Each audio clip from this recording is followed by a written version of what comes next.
Si une femme se plaint que vous l'avez violée, comment vous allez faire pour vous défendre? Une entreprise peut disparaître à cause d'une information sensible. Une seule. Une seule information. Moi, je me rappelle dernièrement, je travaillais en consultance avec une entreprise, que je ne peux pas citer bien sûr. Et le problème qui s'est posé dans cette entreprise, c'est que le promoteur de l'entreprise, c'est pour ça qu'on dit que l'entreprise est une personne morale. Le promoteur, qui est une personne, recrutait une ménagère chez lui. Et pour recruter la ménagère, il a donc contacté sa femme. Et il a dit à sa femme, recrute une ménagère. Étant donné qu'on le contrôle et qu'on connaît sa femme, quand sa femme essaye donc de recruter une ménagère, en fait, c'était l'appât idéal pour l'avoir. Ce qui fait donc que ceux qui étaient en train de l'exploiter ou alors d'essayer de le neutraliser depuis longtemps, mettent des personnes qui se proposent pour devenir ménagères. En acceptant toutes les conditions, en se pliant à toutes les exigences de la femme. Ce qui fait que finalement, l'une d'elles est retenue. Et quand elle est retenue, elle commence donc à travailler à la maison, où elle a maintenant des informations sur l'intimité du patron. Et elle a fait quelque chose de très simple. Donc ce n'est pas compliqué à faire. Elle s'est juste plainte que le patron l'a violée. C'est tout. Elle a déposé une plainte en disant que le patron l'a violée. Si une femme se plaint que vous l'avez violée, comment vous allez faire pour vous défendre? Comment? Comment tu vas faire? Il faut des preuves. Non, quelle preuve? À l'hôpital, on peut... Non, c'est l'hôpital, c'est quoi? Bon, l'hôpital doit dire quoi? Ce n'est pas comme si elle était vierge. Non, je cherche à savoir si... Non, on va analyser quoi? Qu'est-ce qu'on analyse? Non, comment? Et si elle doit avoir des rapports avec son copain? Je vais dire quoi? Si elle a eu des rapports avec son copain le même jour et tu l'as violé 2 heures après. Les éléments, là, de son copain, c'est pas le même avec le vôtre, par exemple. Mais tu es en train de demander aux laborantins camerounais de faire l'impensable, de faire ce qu'ils n'ont jamais fait depuis qu'ils existent. Ce que j'essaie de dire, c'est que dans tous les cas, il faudrait qu'elle prouve qu'on a violé. Non, attention. Attendez, je vais vous dire quelque chose. Lorsque vous êtes en conflit avec quelqu'un, on soutient toujours le plus faible. Il faut retenir cette phrase que je viens de dire. Quand vous êtes en conflit avec quelqu'un, l'inconscient collectif soutient toujours et toujours le plus faible. C'est comme ça. Si elle se plaint, les gens vont d'abord penser que c'est vrai. Avant que vous ne veniez démontrer que c'est faux. Parce qu'on se dit, tu es le patron, tu as 10 entreprises, tu as les voitures, tu as les maisons, tu as tout, tu es puissant. Quelle est la raison qu'elle a, elle, qui a 25 000 par mois, de dire que tu l'as violée? Non, c'est toi, c'est toi. Et du coup, tes ennemis utilisent cette information contre toi. Et qu'est-ce que ça entraîne? Ça entraîne la une des journaux. Parce que tes ennemis ont les journaux. Tes ennemis ont les médias. Ça sort à la télé. Ça passe au journal. Tes ennemis ont des pages en ligne. Ça donne l'objet à un direct où on l'invite à passer en direct. Ça veut dire que le lendemain, on l'invite dans un direct. On dit qu'il y a des déclarations fortes qui vont être faites. Elle vient dans le direct et raconte l'histoire. Elle dit qu'elle est venue. À un moment donné, elle ne parle plus, elle pleure. On prend le mouchoir, on lui donne, elle pleure. Elle dit qu'alors qu'elle voulait seulement de quoi se nourrir. Comment elle a pu faire ça? Elle a sans cesse évité ça. Il essayait de la violer tous les jours, mais elle résistait. Elle se disait que non. C'est juste que peut-être, comme elle est séduisante, il est intéressé, mais elle se disait qu'il ne va pas arriver jusque-là. Et si on lui demande pourquoi c'est pas plein quand il a essayé qu'il n'a pas réussi. Elle va dire que mais si tu fais alors ça, c'est même plus grave. Ça veut dire que tu es en train de vouloir dire qu'elle a tort de se plaindre. En fait, j'ai envie de vous poser la question. Toi qui es dans le CEO de cette entreprise, si ça se produit, tu vas faire comment? Est-ce que tu sais que cette information seule peut faire que tes entreprises fassent faillite? Oui, bien sûr. Est-ce que tu sais que cette information va faire tache d'huile ultérieurement? Comment on va faire pour démontrer le contraire? Moi, j'ai envie de demander ça depuis personne ne me dit. Comment tu fais pour démontrer que c'est faux? Dans notre contexte, comment tu fais? Bon, tu peux prouver qu'en ce moment, quand elle était accusée de l'avoir violée, tu peux prouver avec des témoins, non? Notamment. Qui est témoin? Des témoins, peut-être tes salariés, que tu étais ailleurs. Quel salarié? À l'entreprise, non? Attention. C'est salarié. Attention. J'ai l'impression que tu crois qu'elle ne réfléchit pas. Donc toi, tu es en train de parler là comme si elle ne réfléchit pas. Elle va forcément choisir un jour où tu es à la maison. Et la femme n'est pas là forcément, elle a voyagé. Et vous étiez deux. En fait, j'ai envie de dire que le danger dans lequel vous allez tomber, c'est d'essayer de continuer de justifier. Parce que chaque fois que tu vas essayer de justifier, en justifiant, tu donnes d'autres informations qu'on n'avait pas, qui permettent à l'ennemi d'avoir encore plus de jus contre toi. Parce que quand tu essaies de te justifier, tu vas maintenant dire « Non, le jour là, je suis rentré à 19h, j'ai fait ceci, elle a préparé le riz, j'ai fait ça. » Ah bon. Donc ta femme ne peut pas. Ça commence à donner d'autres informations. Vous voyez qu'on n'est plus dans le cadre de l'entreprise forcément. On est dans le cadre familial, mais ça a une influence directe sur l'entreprise. Et c'est toujours la gestion des ressources humaines. Parce que la personne qui travaille chez toi là, ce sont les ressources humaines. Ton voisin peut avoir une influence sur ton entreprise direct parce qu'il a des informations sur toi. Ton voisin peut te filmer un jour en position inconfortable. Il utilise ça contre toi. En fait, peut-être ça peut vous faire peur à un moment donné si je continue. Mais c'est ça le but. Le but, c'est de vous faire comprendre que quand vous devenez une personne morale et que vous êtes à la tête de plusieurs organisations ou entreprises, vous avez le devoir d'être méticuleux sur votre personne.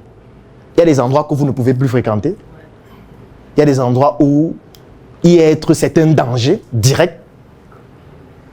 Parce qu'il y a des gens qui vous traquent. Je veux même prendre le meilleur des cas. Tu as plusieurs entreprises qui fonctionnent très bien. Tu as beaucoup d'argent, tu te développes. En fait, il y a aussi des gens qui sont dans les mêmes secteurs d'activité à qui tu es en train de faire de l'ombre. Et qui essayent de trouver le moyen parfois de te concurrencer. Et ils n'y arrivent pas parce que tu es très intelligent, tu gères bien tes équipes, tu es bien organisé. Et du coup, ils vont essayer de trouver un moyen, parfois illégal, pour te mettre en mal.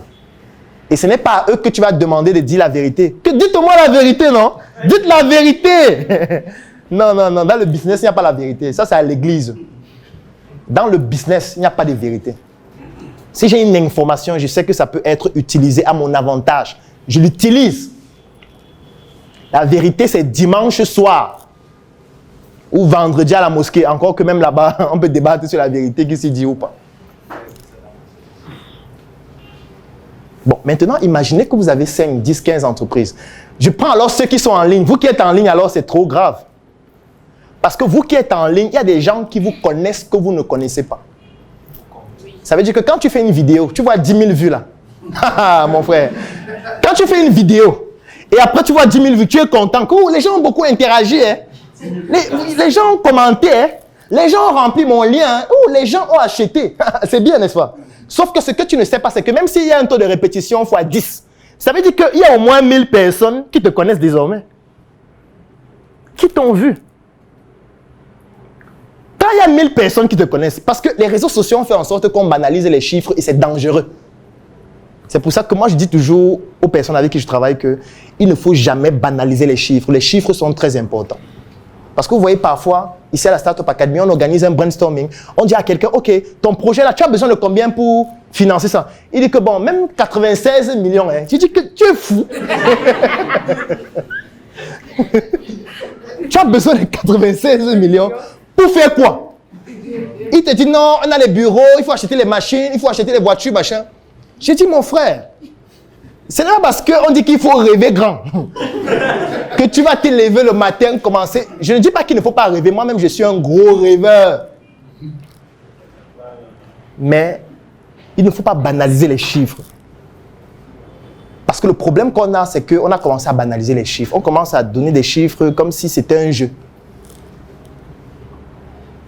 Quand il y a 1000 personnes qui te connaissent, c'est beaucoup. 1000 personnes, c'est beaucoup. Parce que, je prends un exemple. Moi, je n'ai jamais fait le collège, j'ai toujours fait le lycée. Quand j'étais au lycée de Tinga, il y avait des salles. Quand j'étais par exemple en 5e, on était 160. Quand 160 personnes te connaissent, c'est beaucoup. Parce que ça veut dire qu'il y a des endroits où tu vas aller, où l'une des 160 personnes peut être. Ou alors, ces 160 personnes-là parlent de toi à d'autres personnes qui peuvent te reconnaître quelque part. Ça veut dire qu'en réalité, quand tu es quelque part et que tu fais des vidéos de 10 000 vues, 50 000 vues, 100 000 vues tout le temps, la probabilité qu'il y ait forcément quelqu'un qui te connaisse est très importante. C'est très important. Sauf que la personne ne va pas forcément venir te dire « Vraiment, j'apprécie ce que tu fais, tu es magnifique. » Non, la personne peut te détester, mais te reconnaît. La personne peut même t'apprécier, mais n'a pas le courage de venir te dire qu'elle t'apprécie. La personne te regarde, mais te reconnaît. Ça veut dire que la personne commence à avoir des informations sur toi. Il vient souvent dans tel restaurant. Il vient souvent dans tel bar. Il vient souvent accompagné de tel. Ça ne devient plus amusant. Je me rappelle un jour, je partais dans un hôtel pour réserver une salle pour une conférence. Nous étions 4. On entre à l'hôtel. On est à l'entrée, on est au portail de l'hôtel. Ça veut dire la porte principale. Pendant qu'on est en train d'entrer, celui qui est à la réception dit 800 idées par seconde.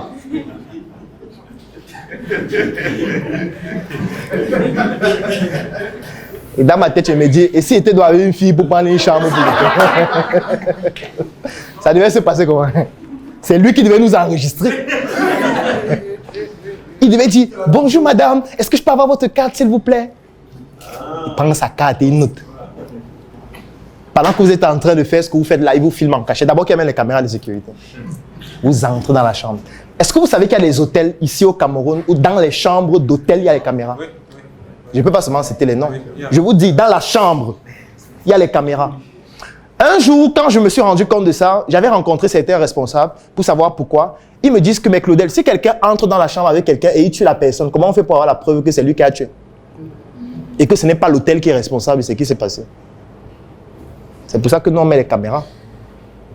C'est-à-dire que quand vous entrez dans la chambre, là, quand vous êtes en train de mougou là, il y a une caméra qui vous filme en haute définition.